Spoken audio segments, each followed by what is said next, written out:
బరువు బాగా తగ్గాలి, కొవ్వు బాగా కరగాలి అనుకునేవారు ఎప్పుడైనా టిఫిన్స్ తినేటప్పుడు ఆ టిఫిన్స్లో పల్లీల చట్నీ, కొబ్బరి చట్నీ, పుట్నాల పప్పు చట్నీ ఇలాంటి చట్నీలు తినకూడదు. వారికి కొవ్వును కరిగించడానికి లో క్యాలరీ చట్నీస్ చాలా మంచిది.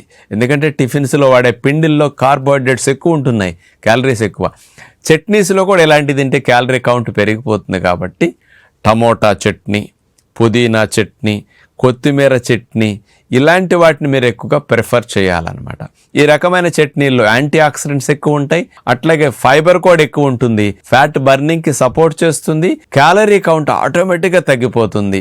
అందుకని మీకు బాడీలో ఇన్ఫ్లమేషన్ తగ్గించడానికి బాగా యాంటీ ఆక్సిడెంట్స్ ఎక్కువ ఉండే గ్రీన్ చట్నీస్, టమోటా చట్నీస్ కూడా చాలా బాగా హెల్ప్ చేస్తాయి. ఒబిసిటీ వల్ల వచ్చే ఫ్యాట్ ఇన్ఫ్లమేషన్ని ఇవి బాగా తగ్గిస్తాయి. చట్నీలు టేస్ట్గా ఉంటాయి. దీంతో పాటు కావాలంటే అల్లం చట్నీ, ఈ 4 రకాల చట్నీలు ఒబిసిటీ వారు ఉపయోగించుకుంటే మంచిది.